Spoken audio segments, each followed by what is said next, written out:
I'm Mark McPherson, and I'm the creator of the Workplace Harmony Game Plan.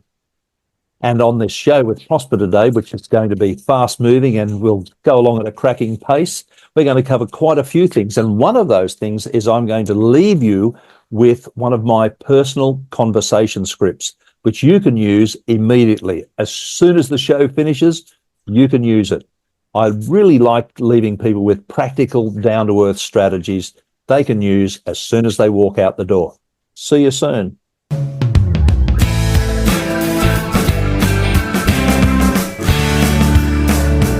Ladies and gentlemen, welcome to yet another exciting episode of the Online Prosperity Show, where we bring you the stories, strategies, and successes of individuals who are making a meaningful difference in their field. I'm your host, Prosper Taruvinga, and today I have the privilege of having Mark on the show. Mark, how are you doing, my man? I'm very well, thank you, and thank you so much for allowing me to be a part of your show. Absolutely. Well, the pleasure is all mine. I can't wait to,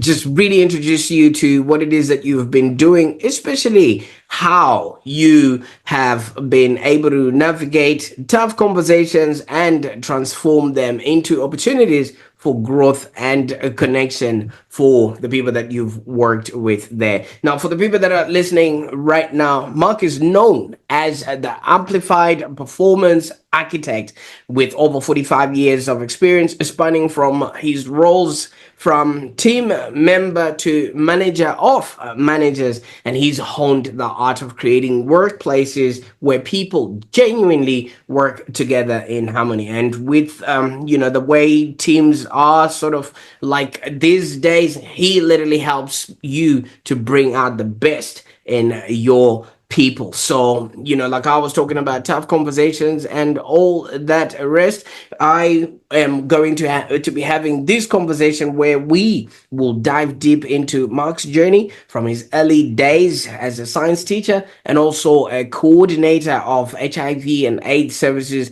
to now becoming a sought-after consultant. Now, here's a fun fact that you might not know. We're going to have to ask Mark to stand up because he is actually 195 centimeters tall, towering in stature and wisdom. So I can't wait to, jump into this and get started as we explore his strategies and how he actually helps businesses to create for and relate to those that are involved in them. So whether you're facing workplace drama or just gearing up for a tough conversation or simply looking to bring out the best in your team, I think this episode is packed with insights that are tailored just for you. Now, Mark, I mean, obviously we could go on and talk about the long and short of it all. Very funny. Your career has taken some very fascinating turns. Can you maybe share with us your journey so far and what it is that you are actually doing in order to help leaders bring out the best in their teams? Well, look, it's a great question, and thank you for the opportunity. I'm going to go way back to when I was a telegram boy, when I was a teenager. Now, I don't normally tell this story. There will be people around who don't even know what a telegram is, of course. But my boss, I called the postmaster at the time of our little post office. That was the term they used, and it was a male, and it's called the postmaster. But he taught me how to deliver a good news telegram as opposed to a bad news telegram. Now, I admit, as a teenager, I didn't really care. I had a bicycle and it was my first ever job and I was earning money after school. How exciting was this? And I thought I was king.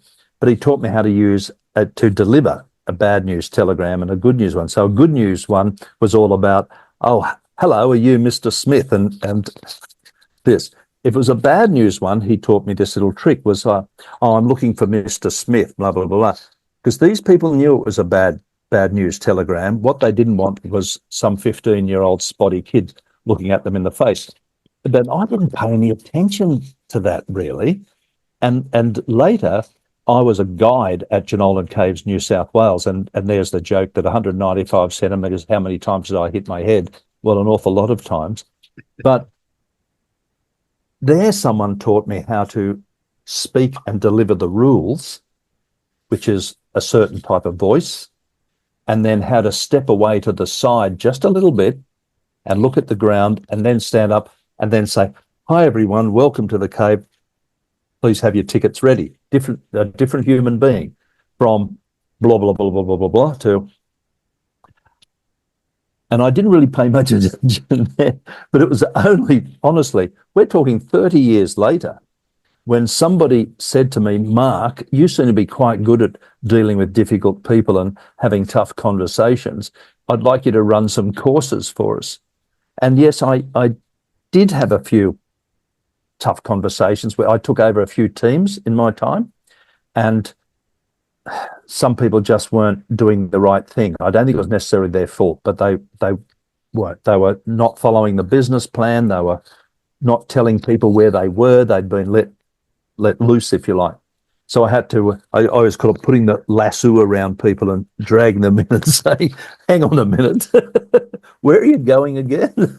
That's not a part of our strategic plan. What are you doing?" So someone asked me to have these because I run some courses, and I thought, yeah, sure, I'm cool at this. And then I realized I had no idea what I did. I had no idea. So, by the way, you can stop me at any stage you like if I'm rambling on. But I went on all these courses. I thought, well, I better go on some courses. I better read some books. This was before really webinars had taken off. We're talking 20 years ago. And I looked at all of this stuff and I thought, you know what, Prosper? That these people have never seen an angry person. They were trite. They were light on. They were general strategies. And I'll just leave one with you, and that we heard about the 8 types of difficult people or the 10 types of difficult people. And I thought there has to be more than that. So I documented 52, and I could have kept on going. And where did I get these 52 from? I asked people. Have you ever had to deal with some difficult people on the front line of the local council dealing with the public? Oh, yeah. Let me tell you about this person yesterday. And I thought, well, that's not one of the 8 types. So I decided I needed to develop my own if I was going to help other people. And that's where it really all started. But I've skipped out a long time from when I was 15 way up to when I was 40 something. Absolutely. But in between there, we all have to have tough conversations, and people sometimes say, "Oh, I've been fortunate. I've never had to do that." Well, even when I was a teacher, sometimes you work with people who, I think 99% of all teachers are terrific. I was one myself. I've got great support for them. Underrated, underpaid, undervalued. But you do work with some people sometimes, and you've got to say, you know what? You're just not doing the work. You're just not coming to work prepared. You're not doing stuff. So how do you deal with those people? And I admit it. I've done 2 things which are not right. Over here, I've been too soft. Would it be okay if maybe you could think about, how about in future, Prosper, you come to work a bit more prepared? And I've been up the other end where I've actually said to people, you know what, you Prosper, your problem is you're lazy. Hopefully I haven't said it like that, but I'm just letting you know that none of us are perfect, and I'm not perfect. So I've made these mistakes of being too soft, and I've been too hard. And I call it, in the middle, I call it being diplomatically assertive. Somewhere in the middle, we can be assertive, which is upfront and clear, but hey, you can also be what I call diplomatic. And that's where I like to be, in that middle. Diplomatic, honorably assertive, because I can be assertive and not so honorable. So I can look at you and say, "Oh, hi, Prosper, I think your breath really does smell and it's a problem." Well, that's assertive. I didn't yell at you. I wasn't bad, but it's not very kind. So I want people to be what I call diplomatically and honorably assertive. And that's the middle ground that I'm in. And that's why I developed what I call personal conversation scripts, because you've got to know the words to come out your mouth, in what order. And here's something people often don't talk about. Here's the end of that conversation. zip it. You need to zip it, because there's a temptation at the end of these tough conversations with our teenager, with our loved ones, with people at work, to say the end bits which don't help. Oh, I'm so sorry it came to this. Oh, I hope you'll forgive me for being so bold. Oh, I hope we can still be friends. And we almost negate everything that's gone before it.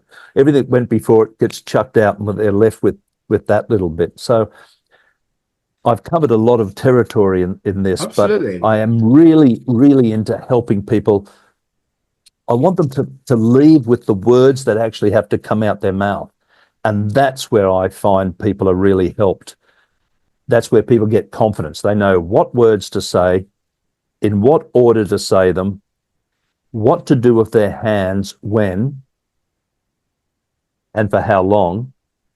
And then at the end, zip it. So I combine what I call the verbal, the vocal, and the visual skills. You put those three together, and that's where you get great quality conversation.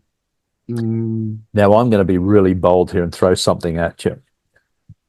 I see an awful lot of people who are in the presentation skills game and the communication skills game who are really talking like this all the time. So it's really important that when you're talking, to make sure that you say the right things, because if you don't say the right things, what are these hands doing? You can They're more actually of a use, distraction, aren't they? well, they're just meaningless. They're meaningless. And if you can, it's just the little things that we need to do with our hands to make our point. So Prosper, what I'm really upset about is the fact that you wrote this report, which really is not of the quality we'd like. See how you can just change a few things around to make sure that we're not, well, we're rather than not, we are getting the best possible result. I'm going to give you a funny example. I hope it's a funny example. I've given this a few times over the years. You're a parent. You're going to bawl out your teenage son or daughter about their report card. So I don't have an example. I'll just use my phone as a report card. So we say, so I've been looking at your report card. It's not very good. I'm pretty upset about it. Hey, look at it. No, look at it. Come on. Now, halfway through this conversation, first of all, I can assure you your teenage son knows exactly what's in the report. They don't have to look at it. But halfway through this, Prosper, we say to ourselves, uh-oh, something's going wrong here. So we say, oh, we love you, Prosper. It's your behavior that's the problem. Now, everything you've done up until then says it's them, not their behavior. So when we're using in our tough conversation, the words are important. The vocal code is important. But what we do with our hands and where we direct attention is important. So a little trick for parents, if you want to bawl out your teenage son because of their bad behavior, just go for it. I have no trouble with that at all. That's your business. But if you want to get a working relationship, because what do you really want your son to do? You want your son to do better, to work with you. So a little trick.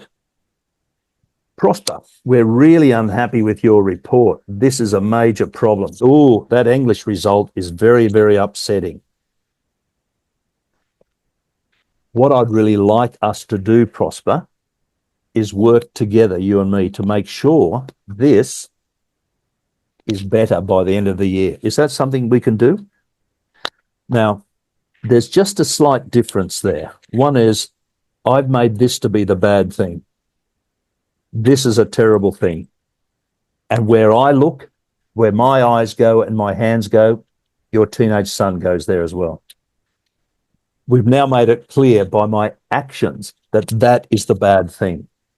And then that's when you turn around to your son and say, we need to work together on this. Is that something we can do? Now, don't get me wrong. There's no guarantee your teenage son is going to go, sure, let's do that. But if you want to, but when you put this between you, this is a negative thing, and you give it to them, you're giving them a negative sort of thing. these are little subtle things that when it comes around to mastering tough conversations, we can do. So that's I've said quite a bit there. You're allowed to say Absolutely. No, something. now, Mark, you see, the thing is, I was just following through with what you're saying, and half of these things is just communications, basics, one on one. But let's go back to the time of your Telegram days, when you had to deliver the good news or the bad news. Maybe the statement, "Don't shoot the messenger," would have come from this tall, lanky fellow. Well, it's funny you should say that because I've often said to people, if you don't want to get shot, this is this is some things you can do. And one of those is, as I said, is pointing to things. If it's a good thing, you want to be associated with it. Yeah, because then obviously the goodness. I'm not religious, but you go to a church service and let's say the reverend is there and says, last night I was reading the Bible, and they might hold the Bible next to their chest, right? It's small and it's minor, but the Bible is good, and you're associated with it. I'm going to give an example of something I saw which was just terrible. I saw someone on stage talking about dealing with difficult people, and it's a bit hard to do here, so I'm going to not do it very well. But they were on stage and they said, "Look, we've all met difficult people, haven't we? We all know these difficult people." And their hand was going like this, and it was pointing right at someone sitting in the audience. And people are going, and you just watch people's faces go, "Oh, is he saying he's a difficult person?" So watch these things, and there's an example of how we don't mean any harm, but because we're not using our hands meaningfully and purposefully, we're just doing stuff, we inadvertently allocate a negative to somebody. And what we want to do is allocate these purposefully. We want to say, this report is no good. You're okay, but this report's no good. The Bible is great. I'm not a religious person, but you get the picture. So this is how we need to go. So that's what I did when I was a Telegram boy. I learned that, but I didn't pay much attention to it. Oh, I can only imagine, because at that particular time, you obviously were just doing what you needed to do in order for you to get by. But half of these things come in our lives and in our space, just so that we can, utilize them a little bit later on. Now, when leaders or business owners, so to speak, who happen to be the most people that are listening to this particular conversation right now, obviously they have to speak to their teams, either team meetings or speak to investors and things of that nature. And they want to give an example. Let's say they want to give an example, like you just gave an example of maybe something that's bad, or in a group setting, and they keep pointing or mentioning to somebody who's sitting in that particular group. Is that what you're saying, that it now transfers that bad energy or message to that particular person, even though they have a relationship, but they keep using that person as an example? Maybe you can give us a few common mistakes that these leaders are making. That's one of the, well, number one is, as I said, there's the verbal component, the words that come out of our mouth. There's the vocal component, which is your character, your cadence, your clarity, your continuity and color. And then there's the visual component, and these three things go together. Now, this visual component is not body language. Body language is me looking at you going like that, and me saying, "Oh, he's hiding something there," or someone's got their arms crossed. "Oh, they're closed to new ideas." The idea I'm talking about is as a leader, manager, boss, family member, parent, whatever. When you are speaking, you can use your hands in a certain way. Now, we do this beautifully 50% of the time. Watch them.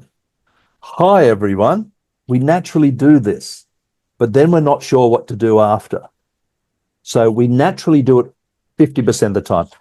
"Hi, everyone." We smile, And then we go from there doing this. So as a leader, the mistakes are not being purposeful about our hands.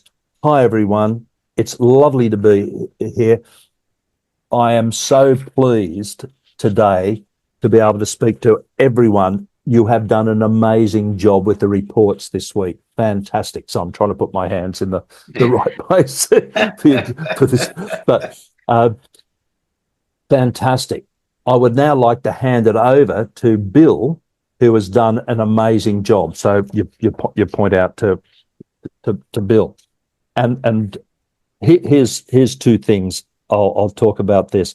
I hop on the plane, as you know. I've come up to Queensland by plane, and we had a talk about me being in the exit row because I'm so tall. Thank you. But you'll notice the flight attendant. The flight attendant, when you hop on, their head goes like this.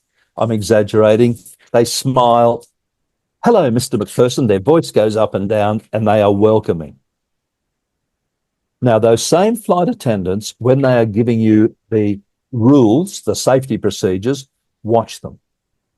They go from what I call the welcoming end of the continuum right up to the resolute end. And the resolute end is the head no longer bobs. It's stationary. Their voice does not go up and down. They still might smile, but they are now giving you the rules. And they will say, in the event of an accident, blah, blah, blah, different.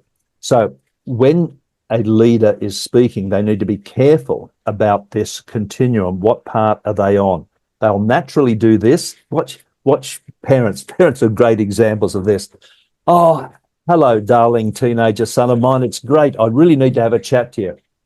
What I want to talk to you about is your school report. So notice how their voice got their whole demeanor from hello, welcoming, to resolute. The head does not move. The voice stays even, and their face doesn't move, and their body doesn't move. You as a manager or leader can use this to your advantage, not to trick people, but to use it so you enhance the quality of your message. Hello, everybody. This is what I want. There are 4 things we need to get right. Now, parents are great with this with young children. Primary school teachers are great with young kids. Hello, everyone. There's 4 things. The first one is that's because they want to make sure their communication is so good, because these are young minds who are looking around. I think as adults, we forget this. You don't want to treat your staff as children, but it enhances the quality of your communication if you do these things. Yeah. Hi, everybody. And we'll naturally do them. Can everyone just settle down a bit now, please? We've got our guest speaker. This hand says settle down. But don't later say, so what I was talking about was, now this hand's meaningless now. This is how we can enhance the quality of our communications managers at a staff meeting, as you mentioned, by thinking about, they all go together. I call it being congruent. It's a big story. It's a small issue. Oh, and here's one for you, which you must learn. When I speak to an audience, I pretend I'm in their position. So it's really quite often that we want to say this. So we need to make sure the graph goes up, right? That's the graph going up from my angle. Is that the graph going up from your angle? So when I have a graph in front of me, I've got 0 down here, 10, 20, 30 that way, and I've got 0, 10, 20 up that way. So I need to do it back to front. I enhance the quality of my communication. I enhance your understanding by me doing everything like I'm from your position. So we really want the graph to go up, don't we, with time? When I was a teenager, when I was a young adult, and now that I'm 70. So these are the things, tricks, if you like, I call them strategies.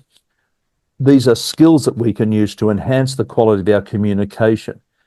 So that's a little thing that managers can do it, or anybody when they're giving a paper, a seminar, staff meeting, a presentation, or just talking to someone.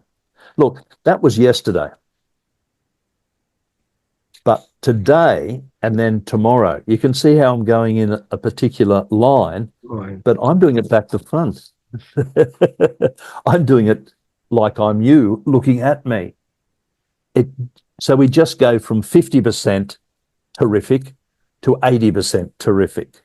These are the little things that we can do as managers to have our team think that we're a better person, presenter, manager.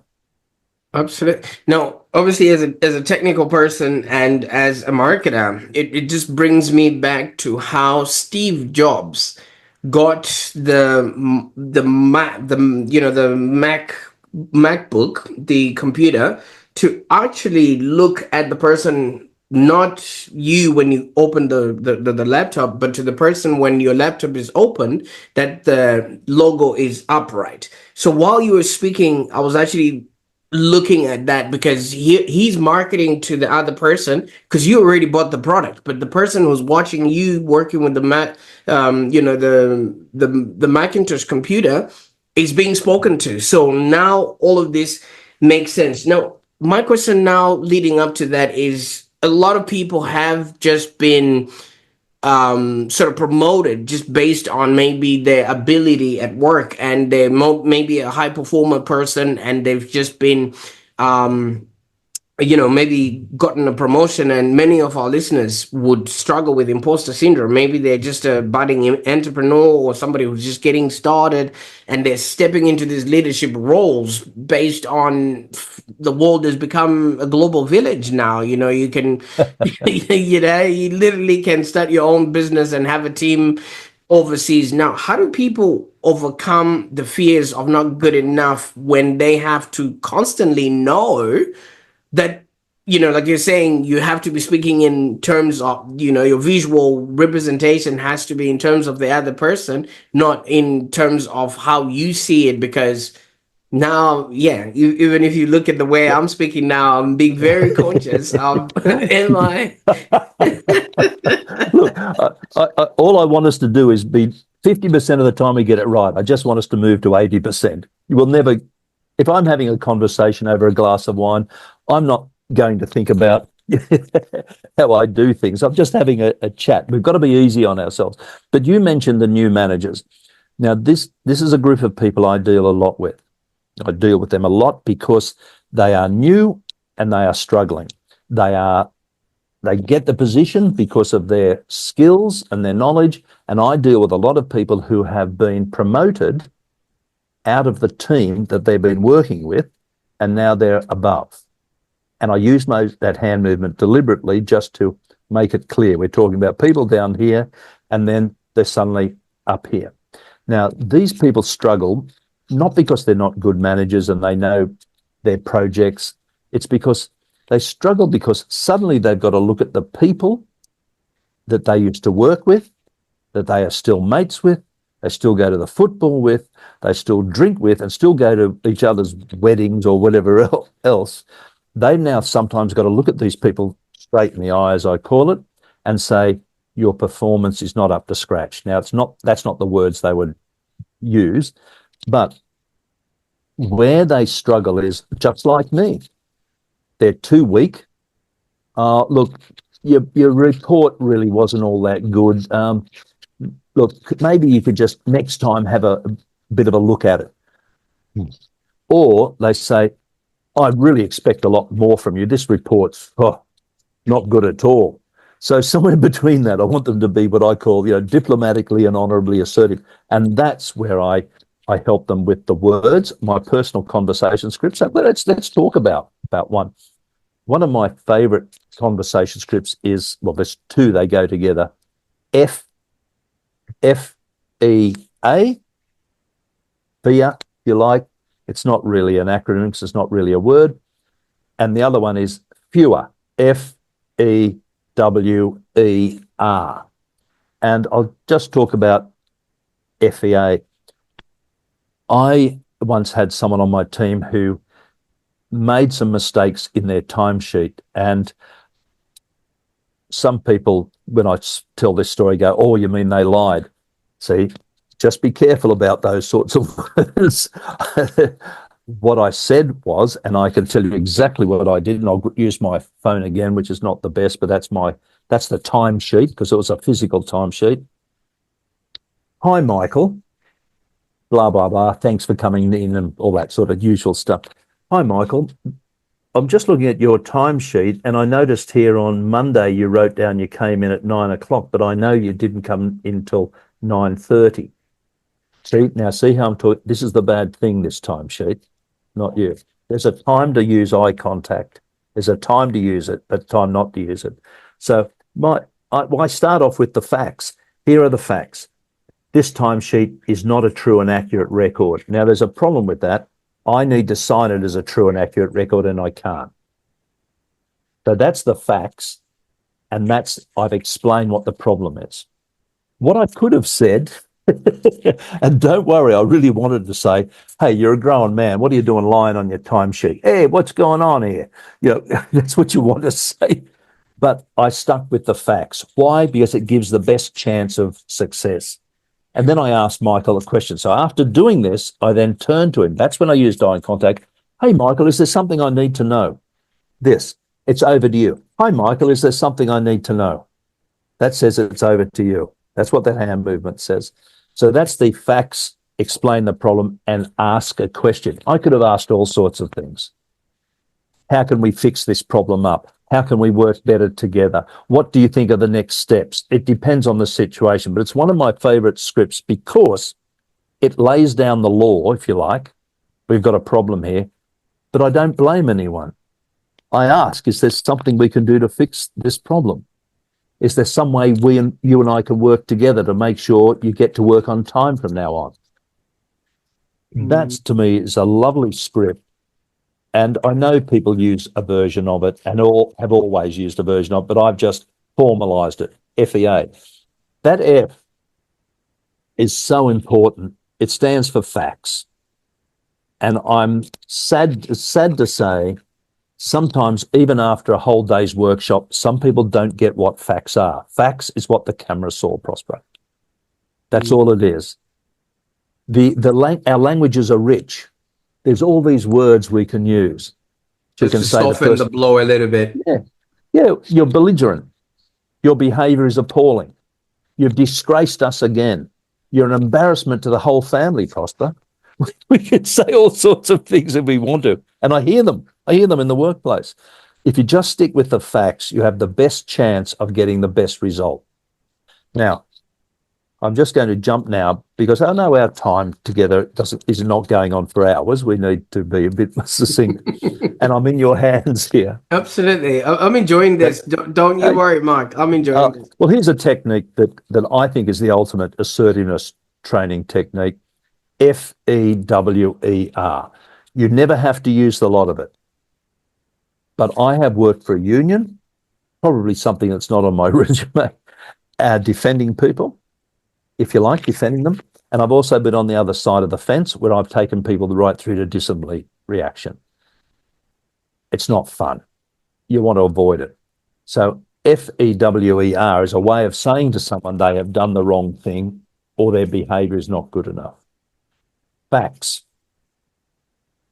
I'll just make up, I'm doing the parent one at the moment, so let's just, the facts are, Prosper, I said to you on Monday last week that you needed to tidy up your room by Friday evening, 6 p.m. I also told you that on Tuesday, and I told you that on Wednesday.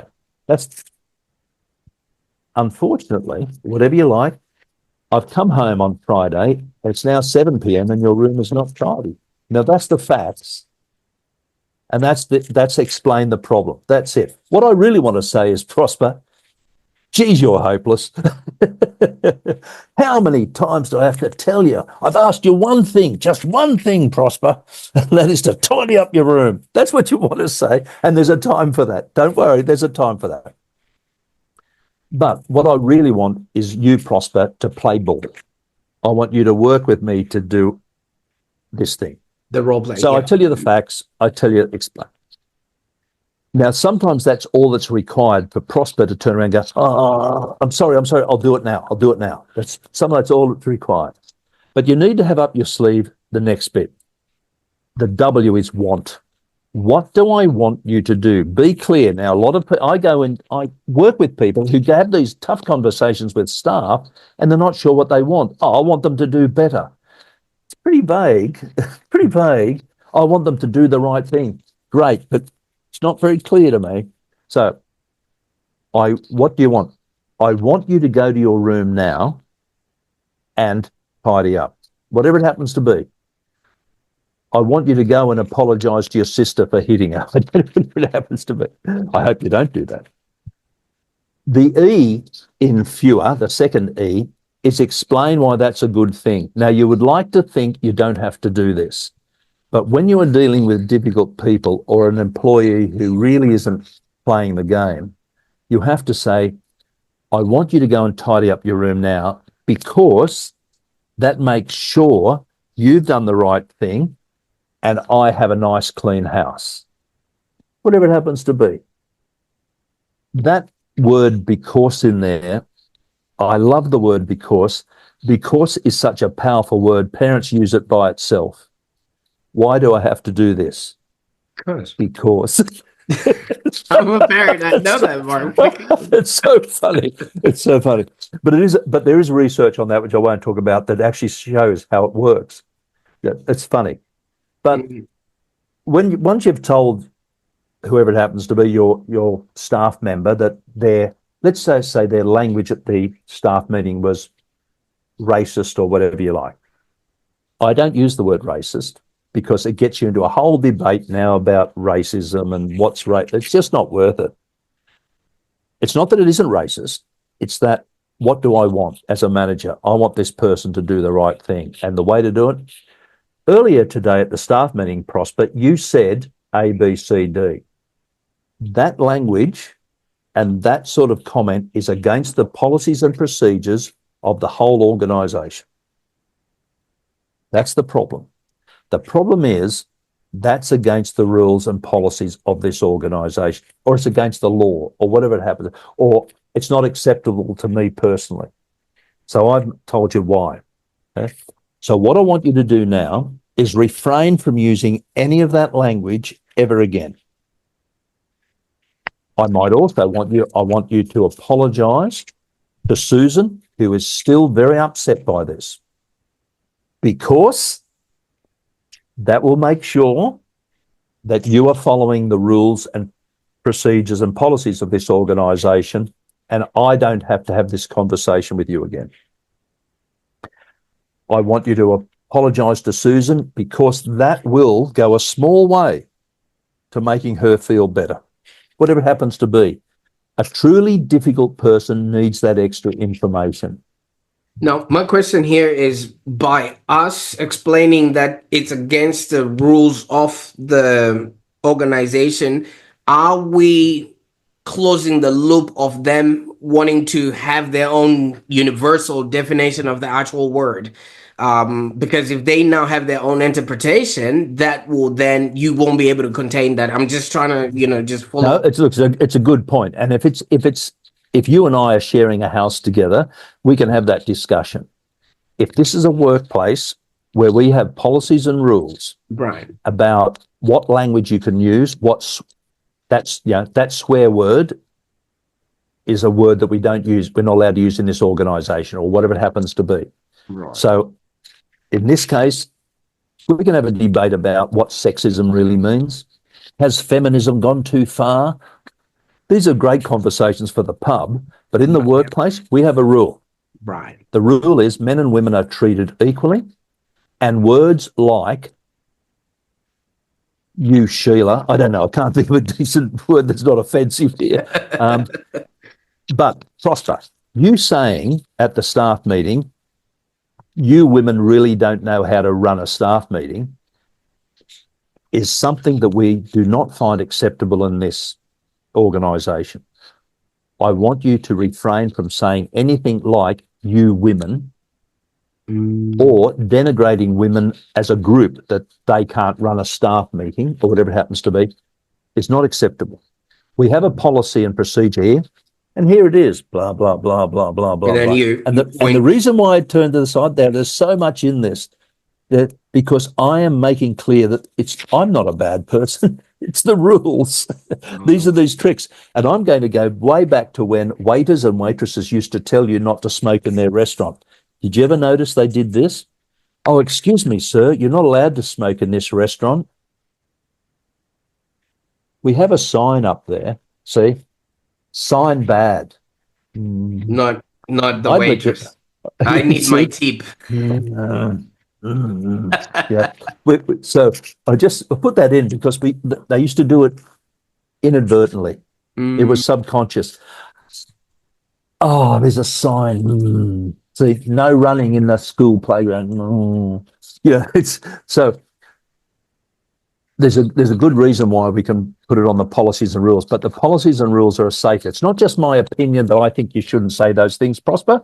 We have policies and rules and we need to abide by them.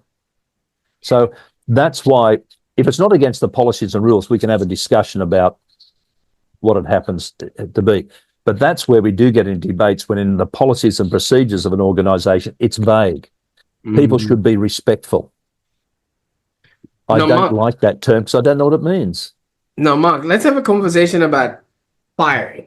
You know what I mean? Because that's a difficult conversation in and of itself. Now, if somebody shows up to your office, I've been told that if you have to let go of someone, don't try and dilly-dally, just tell them, Mark, you've been fired. The answer to that is, well, first of all, let's just say the obvious. It's horrible. No one wants to do it, hopefully. The second thing is it depends how far we've gone through the disciplinary procedure. Now, I'm going to give an example of a friend of mine whose son was instantly dismissed from a very large and well-known construction company Mhm. for using a mobile phone when driving. Instant dismissal. That's it. So he was dismissed on the spot because all of the trucks have cameras. Someone saw him for, I don't know why they were looking at him, but saw him, he used a mobile, he went across, sent a text message, dismissed there and then. Now that's harsh, but that was the rules of that organisation. So that person was simply, I was about to say his name. Hi, Bill, you were seen earlier today at 2 p.m. on the such and such road driving such and such a truck, using a mobile phone when driving. Here's the CCTV if you need to see it. And that is instant dismissal. I'm sorry, but that's the way it is. Done. That's how it happened. Instant dismissal. So, however, there's that sort of firing to a disciplinary procedure, which I've gone through, and it's not pleasant, where you start down here having a chat.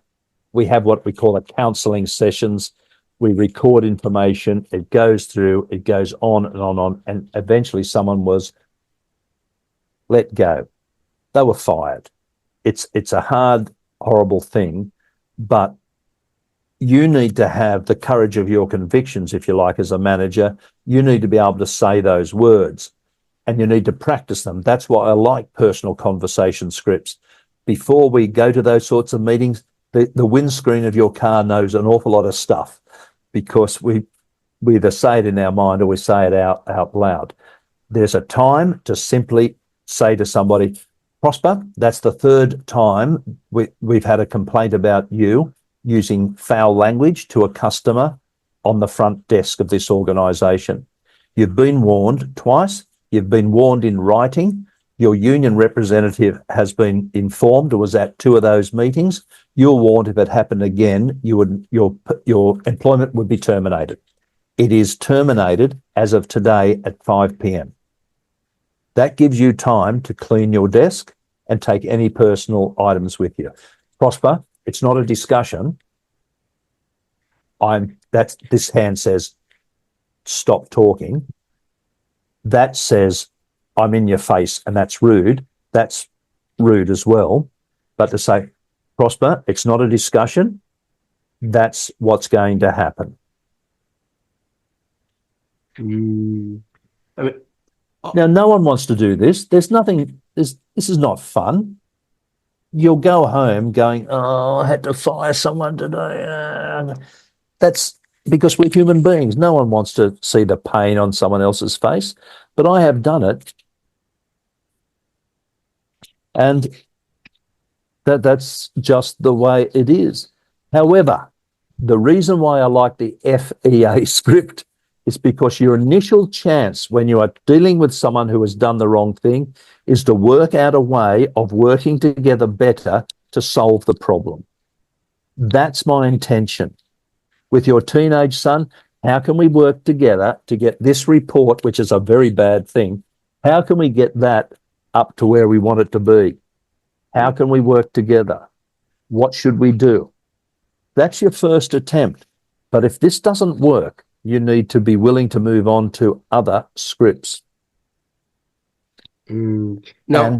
And I'll just leave you with one thing on that. People say, oh, how do you get confident?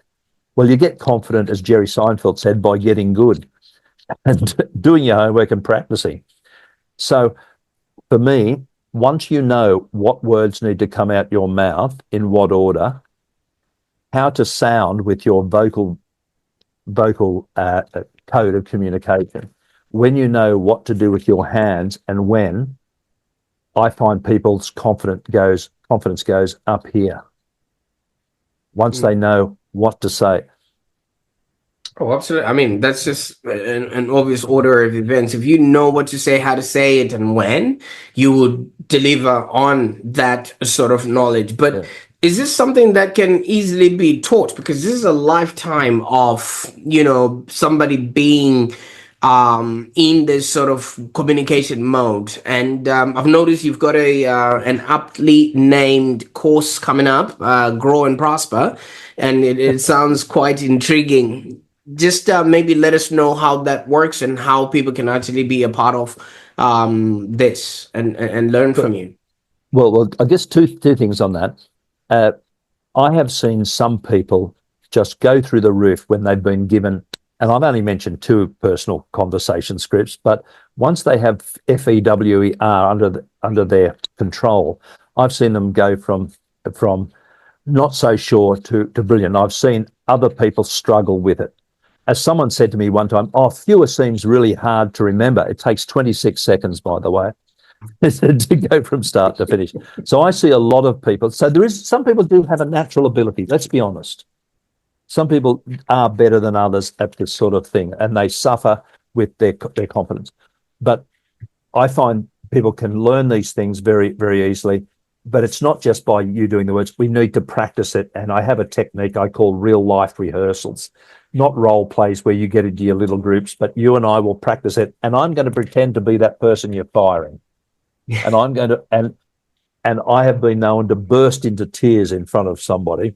And they said, oh, I didn't think that would happen. I said, well, it just seemed the right thing to do at the time. But this is why we practice, because you need to be prepared for things. Now, the Grow and Prosper course, yes, it is. I never really thought about that, but it is beautifully named. It is a variety of different things, starting out with your purpose. So it's 20-something lessons. They're nice and short. They're easy. And it starts out with your purpose, because there's a lot of people out there, and I'm thinking about people who are new managers, for example, executive assistants. There's a lot of people out there who are suddenly hit with, oh, what's your unique selling proposition? What? I don't even know what that is. So I start with, in this course, the Grow and Prosper course, with what's your purpose? What's your unique selling proposition? Different people call that different things, but even when people are writing a resume, they need to talk about their value. We look at personal branding, and then we do go on to what I call little things matter, assertiveness, tough conversations, dealing with difficult people. And I even throw in there something I call relationship wreckers, how to avoid them, because we all have these things called relationship wreckers. So if people want to know about the Grow and Prosper course, LinkedIn is probably the best way of getting in contact with me. Just send me a note saying, oh, Mark, I'm interested in knowing a bit about that Grow and Prosper course. Sure. I'll tell them. It might be for them, it might not be, but at least they can check it out. So that I'll be making that live next year. Absolutely. I'll definitely put all those links in the show notes so that people can actually sort of get started on that journey. Now, so many people, obviously, when it comes to this, they haven't been taught, or it's just there is some advice out there, but I don't think it's, as tangible as the one that you've given us. You've mentioned, Yeah. you're actually disappointed with the existing advice on handling difficult people that's available on the marketplace out there. Now, what is it that people now need to do in order for, for them to actually make sure these conversations are not just Yeah. going out of Well, whack? look, one of the things I'm always happy to help people, and people often say I give way too much away. But if people have an issue, just send me a note and just say, "Hey, Mark, I've got this person in my office who keeps saying whatever. What do you think I should do?" I'm happy to talk to them about that. I'm not going to try and sell them some product or service. If they go down that route, fantastic. But hey, I really do take great joy in having people walk away from me going, "Oh, that was good. That's a good tip. Yeah, yeah, yeah, yeah. I can use that tomorrow." And that's why I like scripts, because you can use them immediately. So if people want to get in contact with me, just get something off their chest, even, because sometimes people say, "Look, Mark, I'm not after any of your courses, but I just got to tell you about this person I met the other day," and I'm happy. Let them vent. I'm happy for these people to get stuff off their chest. That's not a problem at all. But look, here's a good example to me. Can you know the book How to Win Friends and Influence People? It's a Okay. fantastic book. When I read that book, it changed my life. I went, I didn't know. I didn't know that. I just thought people knew that I liked them. I didn't realize I had to actually let them know. But what's missing from that book? What words actually come out your mouth? Mm. What's the vocal code? What's the character and and what's the color, the pitch, the pace, the power and the pause? And what's the visuals that you have to do with these things? That's what's missing from the book. And I understand that. It's a book, Now, but Mark, that's what I've I'm got, into. yeah. You see, people usually tend to follow or imitate those in the public sort of space. Now, we've had in the past, say, 3 or 4 months or year, actually, Donald Trump, the guy who's very famous for the way he speaks and the way he uses his gestures and things of that nature. First of all, do you think those are effective, or are they a little bit exaggerated? What's your take on that? My view, and I developed this view 5 or 6 years ago. If you're a Donald Trump fan, oh, it's fantastic the way he uses his voice and dances on stage and does that. If you don't like Donald Trump, he's an idiot. So I really think we need to be very careful about this. All we do know, you've mentioned this person. All we do know is that their message or how they delivered it resonated or whatever with an awful lot of people. That's all. That's all I know. That's all. That's a fact. He Mm. won. He won. So let's just give that credit where it's due, because it's true. And a lot of people tell me too, about leaders. Oh, a leader is authentic. A leader is kind. A leader is this. Well, Trump, whether you like it or not, is a leader. He has followers. You know, he may not be the sort of leader some people want, but he is a leader. So all I know is it seems to have been effective because it's worked. But for the rest of us who don't have a stage and hundreds of millions of dollars to put on big events, we've got to work a little bit harder at this, I think. And I was working with someone a little while ago who has a strong Scottish accent, and he was getting married, and he was very concerned about two things. People won't understand his Scottish accent, and also, "Hey, Mark, I'm really nervous. I'm scared stiff of having to get up in front of all these people and give it." But I said to Billy, which is his name, I said, "I don't know what words are going to come out your mouth. That's your business. I don't know about the love you have for these people. That's your business. But what we're going to work on is not the verbal code, the vocal code and the visual code. So you know when you say those things, what you're going to do. And he nailed it. I didn't even know what he was going to. Well, he practiced in front of me many times, so I had an idea of what he was going to say. But when he came out and he said, in this accent, which I won't even try and do, hello, he came out and said his arms went out like this, way to the side, which I wanted him to do. Big gestures are good.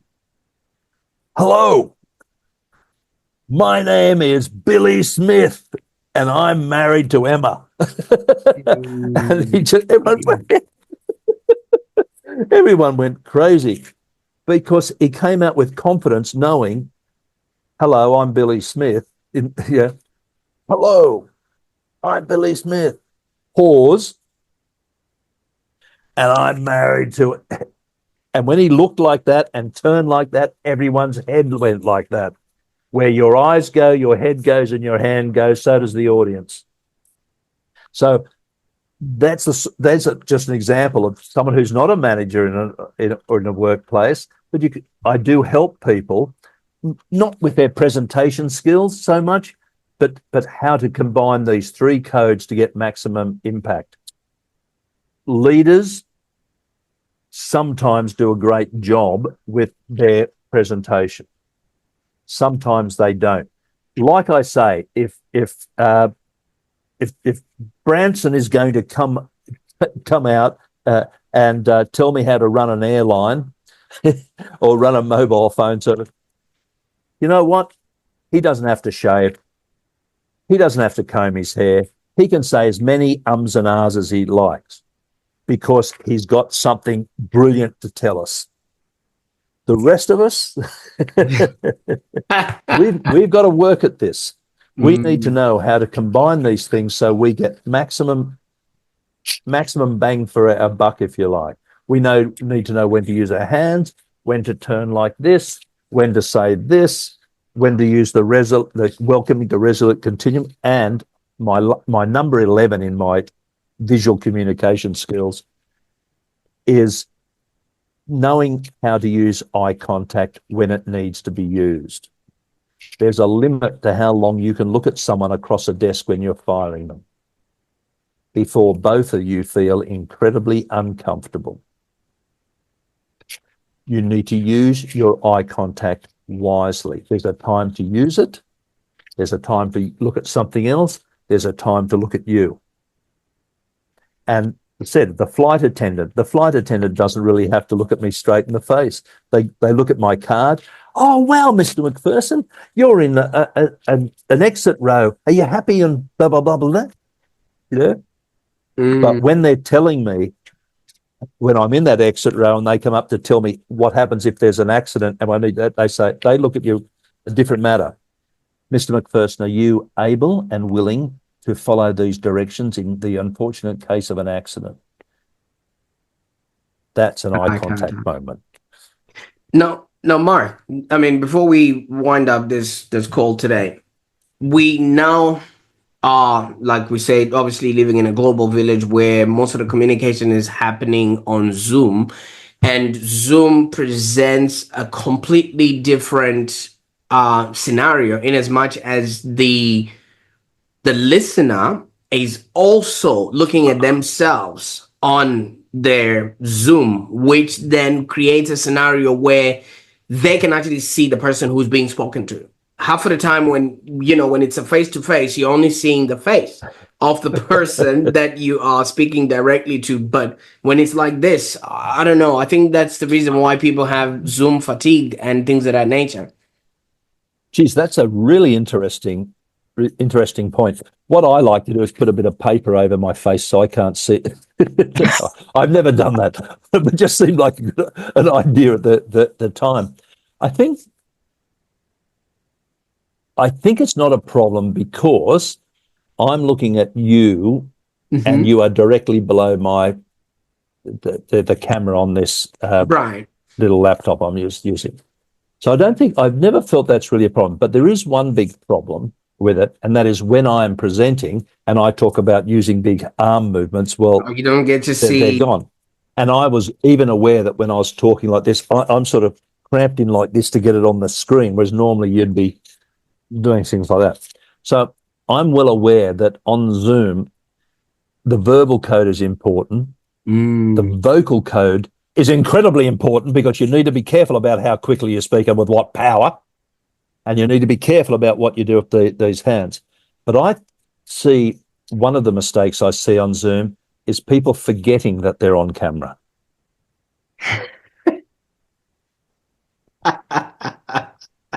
Yeah, just forget, you know. What's that in my ear? I think that's the biggest thing. You've got to remember you are on camera the whole time. And I'll be honest with you, even while we've been talking, I've been taking sips of water, and as every time I do it, I go, "Oh, is this a good look? Is this a good look?" I mean, I don't know. Usually I when don't that know. happens, I probably just say something so that the camera comes and picks up on me. But it's things like that. You're absolutely right. Yeah. But look, I've been on Zoom calls with large groups of people, and it's been at 6:30, 7 o'clock at night, and half the people are eating. I think that's okay. What's not a good look is me shoveling food into my mouth at that time. You turn off the video, don't you? Now, I think that Mark. to me is just manners. But look, I'm going to just finish by saying you're a long way back. So I'm, as I said, I'm at someone else. I'm not at home, so I'm away in another state. But if I wanted to, as I will be tomorrow night, explaining to a group of people what I do, I'm going to be way back here because I want to be able to say, look, when you put together what I call cultivating best practice behavior, cultivating what I call mastering tough conversations and dealing with difficult people, when you put those three things together, that's when we have harmony in the workplace. So you've got to, if you want to be the best communicator you can possibly be, you need to look at this where you are. So tomorrow night, as I said, when I go to explain the three things I do and how they go together, I'm going to go way back here. Because what people don't want is so. Yeah. See, now, Mark, with your height, I think you're gonna need three cameras. You know, one for your head, one for your torso, and one for. I don't. Hey, I don't want any camera on my torso. Thank you very much. Absolutely. But But look, Mark, that's I yeah. can't thank you enough. I know there's so much that we can jump into and things of that nature, but I think we have given people access, and I'll be putting all those links so that people can get a hold of you through your LinkedIn. I can't thank you enough for sharing You've your been very kind. invaluable insights and practical strategies with us today. I mean, just what we picked up on alone. Look at me. I'm actually being very cautious there. I'm not all the way there, but I really appreciate the time that we've spent on the call Look, today, Mark. that's fantastic, and I'm going to leave you with one last thing because I think it's important. On the plane coming up here, I was sitting down. Someone was standing up, and they lifted up the overhead compartment to put their bag in, and there were some bags there not well organised. The fellow got the bag like that to put his bag in.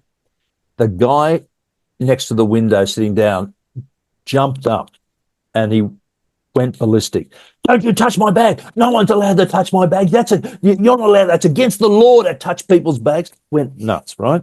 So the guy who touched the bag decided to have an argument with him. Hey, mate, I'll move the bag if I want to. There's a time to let it go.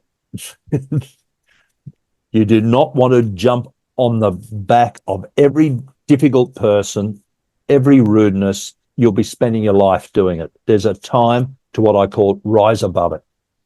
Ignore it. All he had to do was say, oh, yeah, sorry, mate. Put his bag in and leave it. That's it. But he decided to have an argument. I'm not saying he wasn't in his right to have an argument. I'm saying, why would you bother? So there's a time, even in the workplace. I'm not saying you should let little incidents like racism or sexism go or swearing. What I'm saying is there's a time you need to weigh this up. the expression is, what hill do you want to die on? You know, and you need to be very careful about whether you should tackle this problem or not, and how. Absolutely. I quite appreciate that, because this person, you didn't know them, prior to this flight, and you're not going to know them after. So why make a permanent decision over, a very temporary And then you're going interaction? to sit down next to this person for an hour and a half. So I just, it's really stuck me on my mind, just because I thought it was why bother? Absolutely, and I appreciate that little snippet, because so many people just feel like they really gotta engage in every battle that they're invited to, or connect to every Bluetooth that's available within, their range. A great expression. Well done. Thank you Absolutely. so much for your generosity. Thank you so much for your time.